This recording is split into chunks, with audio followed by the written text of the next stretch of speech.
اور یہ سب چیزیں تھوڑی سی ایمبرائڈری والی بھی بڑی اچھی لگتی ہے نا، ایمبوسڈ ہوئی ہوئی ایسی. وہ سب کو اچھی نہیں لگتی بھائی، وہ لوگ اس پہ تنقید بہت کرتے ہیں. اچھا، وہ مردوں کے پہننے والی نہیں ہے چیزیں. نہیں لگتی، بڑی اچھی ہیں، وہ شاندار لگتی ہیں، لیکن ٹرینڈ میں آج کل. اچھا اس کے ساتھ مرد کیا کرتے ہیں؟ کھوسا وغیرہ پہنتے ہیں یا پشاوری چپل، ایک اور خاص جوتا ہوتا ہے وہ لوفرز پہن لیتے ہیں. یہی 3 ٹرینڈز میں. کھوسا نارملی بلیک اور براؤن چلتا ہے اور پشاوری بھی اسی طرح میں.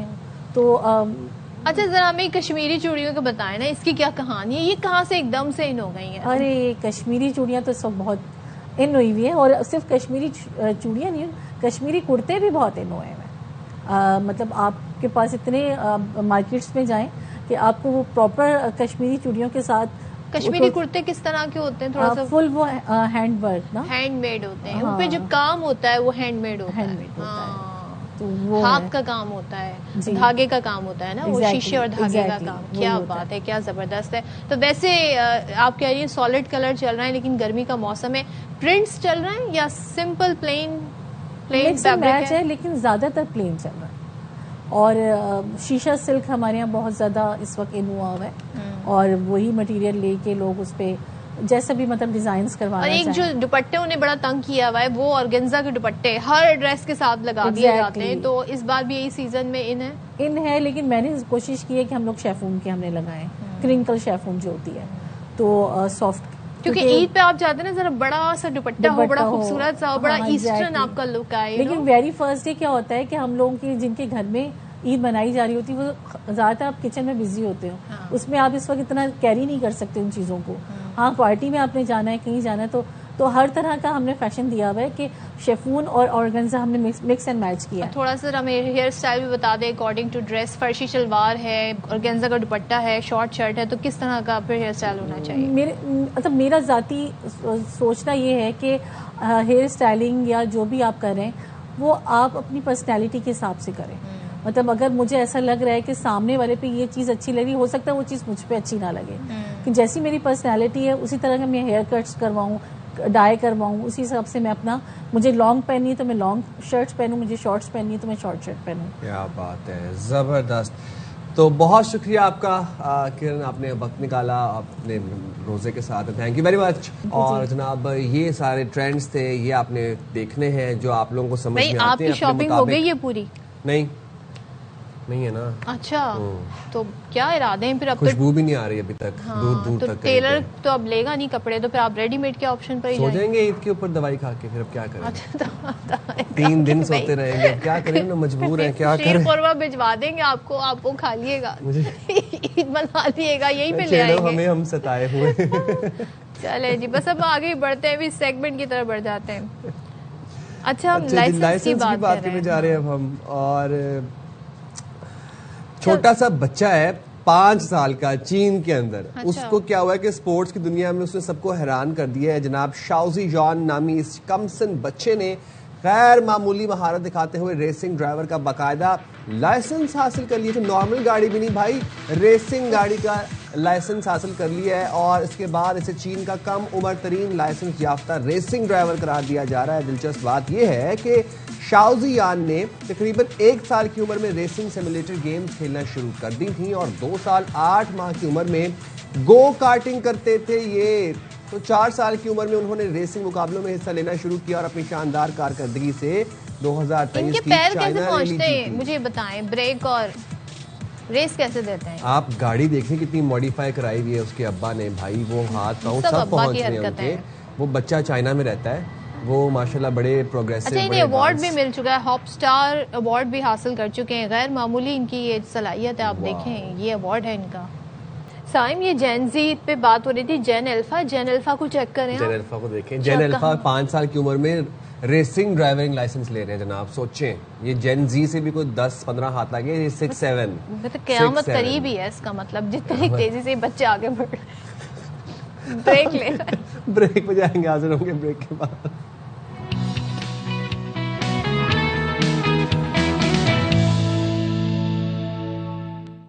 اچھا جی، ہمارے ملک میں بڑی زبردست قسم کی اگر ہم بات کریں اسٹرکچر کے حوالے سے، تو ہیریٹیج جو ہے پاکستان کا بڑا ہی مغلیہ دور کا بڑا ہی خوبصورت ہے، اور ریپرزینٹ کرتا ہے ایشیا کو، سب کانٹیننٹ کو. تو اونچ شریف کی بات کرتے ہیں.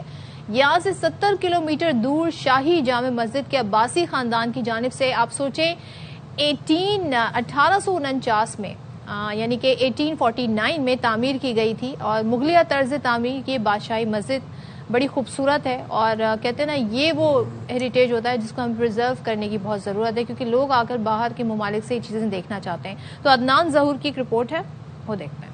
مغلیہ طرز تعمیر اور بادشاہی مسجد کی جھلک کی حامل یہ خوبصورت شاہی جامع مسجد عباسیہ کو 1949 عیسوی میں نواب صادق خان سوئم کے دور حکومت میں تعمیر کیا گیا. مسجد کا ایک بڑا داخلی دروازہ اور اطراف کے 2 دروازے ہیں جبکہ اس کی چھت پر 3 بڑے گنبد اور اطراف میں خوبصورت مینار بنائے گئے ہیں. اور الحمدللہ یہ مسجد کو 180 سال تھی گئے بنے ہوئے اور نواب بہاول خان سوم نے 1265 ہجری وجی کو مکمل کی تھے. مسجد کی عمارت پر سنگ مرمر کا استعمال اور صحن کے فرش پر اورنج اور ریڈ کلر کے روغنی ٹائلیں اس کی خوبصورتی کو 4 چاند لگا دیتی ہیں. اس مسجد کا حال کشادہ ہے جس میں 1000 نمازی نماز ادا کر سکتے ہیں جبکہ صحن میں بھی ہزاروں کی تعداد میں نمازی نماز ادا کر سکتے ہیں. مسجد کی پچھلی جانب کھڑکی سے قلعہ ڈراور اور اطراف کا منظر دکھائی دیتا ہے جو اس مقام کی جغرافیائی اہمیت کو بھی واضح کرتا ہے. پرانی مسجد ہے ماشاءاللہ اتنی خوبصورت بنی ہوئی ہے سنگ مرمر سے بنی ہوئی ہے تو اس کی دیکھ بھال کرنی چاہیے حکومت کو. اس کو مزید خوبصورت بنائیں اس کو رنگ وغیرہ کریں تو اتنی دور سے لوگ آتے ہیں اس کو دیکھنے کے لیے قلعہ دیکھنے کے لیے اس بادشاہی مسجد کو دیکھنے کے لیے تو اس کو چاہیے کہ مزید اس کو رینوویٹ کریں اس کو اور زیادہ پیارا بنائیں تاکہ لوگ اتنی دور سے آتے ہیں آ کے دیکھیں. مغلیہ طرز پر تعمیر کی جانے والی شاہی مسجد اپنے دور کی شاہکار ہے. حکومتی عدم توجہی کے باعث انتہائی خستہ حالی کا شکار ہے. حکومت کو چاہیے اس ورثے کو محفوظ کرے. کیمرہ ٹیم کے ساتھ عدنان ظہور سعیدی ARY نیوز شریف. اچھا جی آپ کو یاد ہوگا گل پلازا اور گل پلازا سانحے کے بعد وہاں کے جو دکاندار تھے ہم سب نے کہا تھا جی ان کو ریچ آؤٹ کریں ان کو ہیلپ کریں لیکن اب پتہ ہے گل پلازا والے اب کہاں پر موجود ہیں متاثرین؟ گل پلازا متاثرین جو ہیں انہوں نے ایکسپو سینٹر میں پاپ اپس لگائے ہیں اپنے سٹالز وہاں پر سجائے ہیں انہوں نے تاکہ جب آپ ایکسپو سینٹر جاتے ہیں تو تمام شہریوں کو وہاں پر گل پلازا میں ایکسپو سینٹر میں ایک چھت تلے سارے آپ کو وہاں پر ورائٹی آف تھنگز مل جاتے ہیں. ہوم ڈیکور کی چیزیں ہیں وہاں پہ کچن ویئر ہے سب کچھ ہے. سلمان لودھی نے وہاں کا وزٹ کیا ہے ایکسپو سینٹر کا آپ کو ذرا دکھاتے ہیں.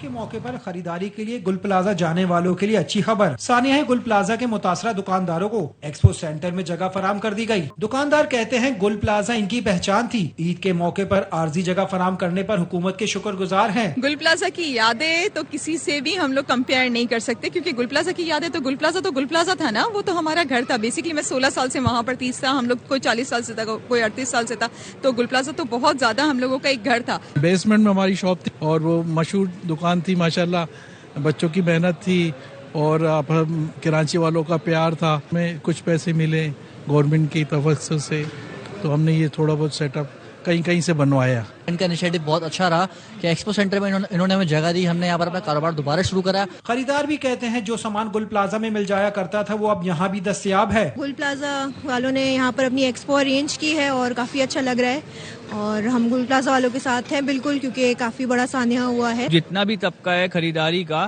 وہ بہت مس کر رہا تھا گل پلازا کی ٹوٹل ویرائٹی کو اوور آل ساری چیزوں کو. ایکسپو سینٹر کے 3 بڑے ہالوں میں سانحہ گل پلازا کے دکانداروں کو عارضی دکانیں قائم کر کے دی گئی ہیں جہاں رات گئے تک خریداروں کا رش رہتا ہے. کیمرامین محمد عدنان کے ساتھ سلمان لودھی ARY نیوز کراچی. کیا بات ہے جو لوگ مس کر رہے تھے ان کے لیے بڑی اچھی اپرچونٹی ہے. پورا رمضان بہت سے ایسے پاپ اپ بازارز لگ رہے ہیں گل پلازا کے. متاثرین وہاں پر اپنے بزنسز کو پروموٹ کر رہے ہیں سٹالز ہیں. ہمیں دیجیے گا اجازت. آپ لوگ اپنا بھی خیال رکھیں اپنے ارد گرد لوگوں کا بھی خیال رکھیں. جتنی چیز سے مدد ہو سکے اتنی کریں. اللہ حافظ. اللہ حافظ. اینڈ پاکستان زندہ باد.